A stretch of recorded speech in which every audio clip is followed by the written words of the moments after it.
Welcome back to the Hirewell Hot Corner, where sports and recruitment meet. I am your host, Dan Spell, joined as always by the great Louie Marisi. Louie, always good to see you, buddy. Let's jump right in. What's going on in your world and the world of sports today? Another busy week on my end. We're recording on Tuesday afternoon, and it's been a tough week thus far. But as far as the sports world, we're smack dab in the middle of the NFL season. We're seeing a lot of teams make a splash that we did not expect at all, like the Giants and the Jets, all the way down to some players that are taking on huge roles that we thought again they'd be bottom dwellers as well. Man, I think the most surprising one thus far is the 6-3 Seattle Seahawks, the team that everyone labeled as tanking once they traded Russell Wilson away, led by who else than Geno Smith. Man, he hasn't been a starter since what, 2015 with the Jets. Was a bouncing around as a backup for a long time. Everyone thought his career was over, and he comes out, wins the starting job out of camp, and look at him. He's like a top five quarterback right now. Yeah, it's impressive. I mean, it's got DK Metcalf there. I know that their backfield took a big hit. At top of my frame, who it is that went down for the year? Their Rashad Penny. running Rashad Penny went out for the year with I believe a neck injury, or someone else was out with that. But it's tough, and he's making do with whoever's up, the next man up mentality. So it's pretty impressive. Yeah. You know, we like to talk about sports and recruiting.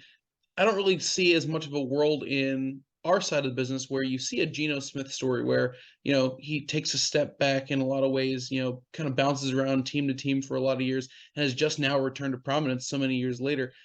You got a way for us to relate it this week, buddy? We do. We're gonna kind of segue this with the gaps in employment. We're seeing people take time off, or they've maybe bounced around a bit, with the climate that we just went through and are still considering with layoffs and COVID. There's no number of reasons for these gaps, and we want to talk about the importance and things to look into when kind of assessing each individual situation.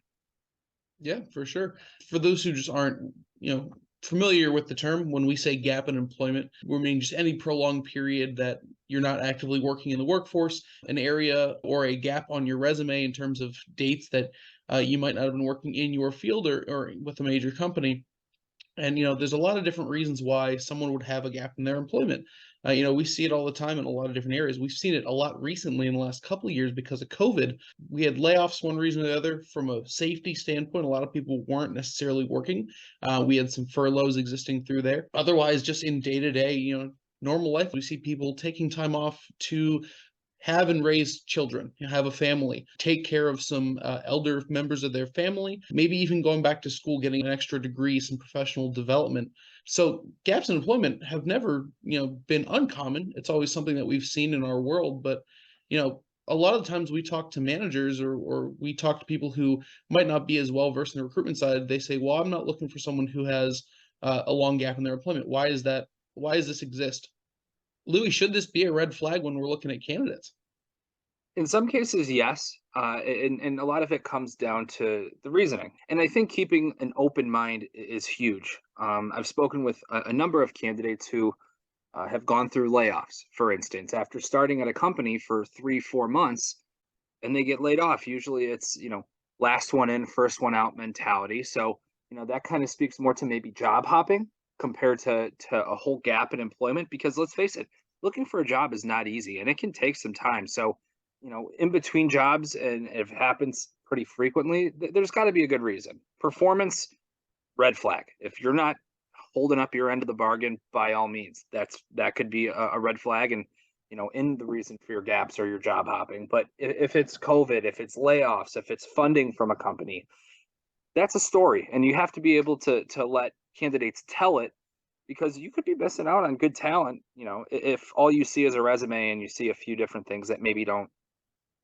add up well in your brain.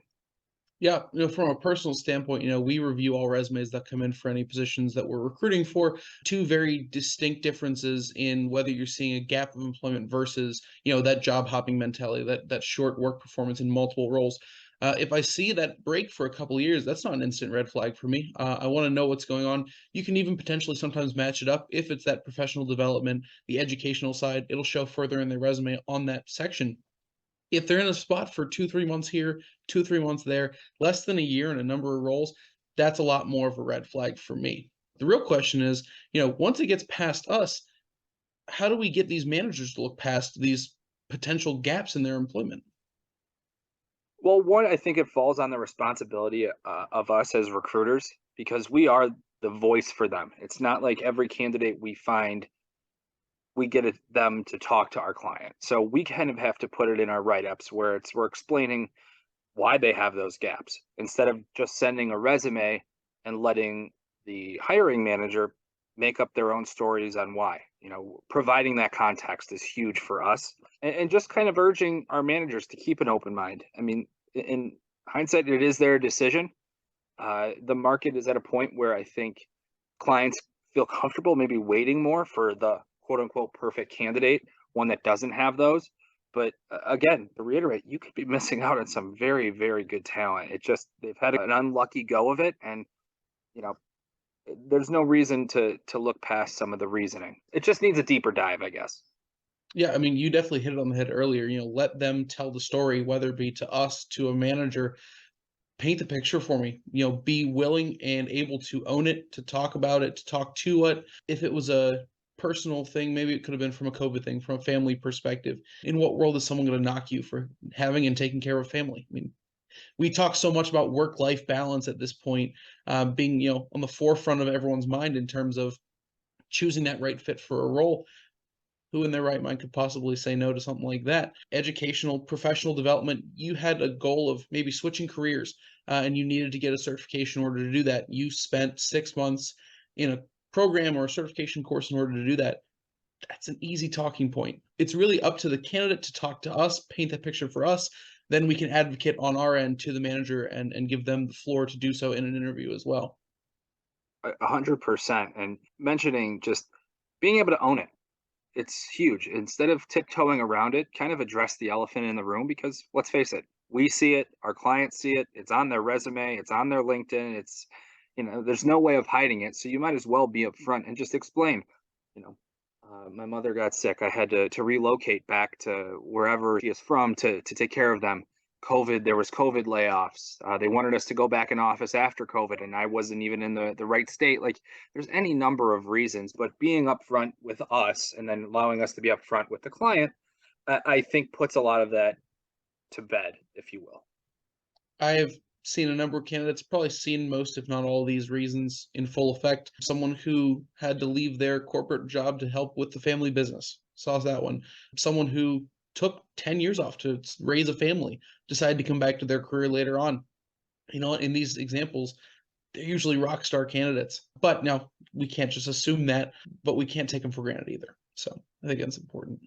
Agreed. Agreed. It's about allowing them to tell their story and just advocating for them. I mean, there is going to be the occasion where, people are constantly moving because of performance, as I mentioned earlier. Then there's going to be those people that have just had an unlucky go of it, COVID, family reasons. And, it's just about deciphering which ones are worth pushing and which ones maybe are just not great employees. Absolutely.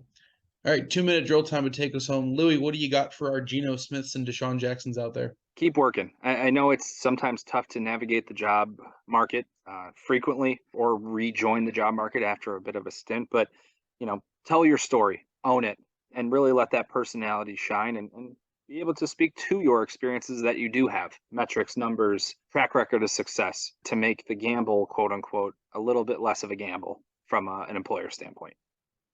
If you have a gap in employment, don't be afraid to bring it head on. Like you said, address the elephant in the room. You're better off, taking those shots. And if a manager or a company can't get past that, it's their loss. Keep on moving because you know what? Someone will. And when you do find that right fit on both ends, it's going to work out beautifully for you.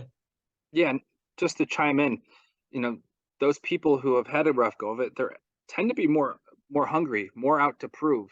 I think we've seen that a lot in sports is people who are given that chance, people who are seventh round draft picks that are on the practice squad that get brought up. They have nothing to lose and everything to gain. So they go out and play, give it their 110% and try and make their name to stick. So I think that mentality is something that's very valuable. I work in sales, especially in a sales realm of things. So it's finding the people worth taking a chance on because the upside could be astronomical. Everyone's got a story, just need an opportunity to tell it. Louie, appreciate your time as always. On behalf of Louie and myself, thank you again for tuning into the Hirewell Hot Corner. Please join us again in 2 weeks for our next installment. And as always, stay classy, LinkedIn.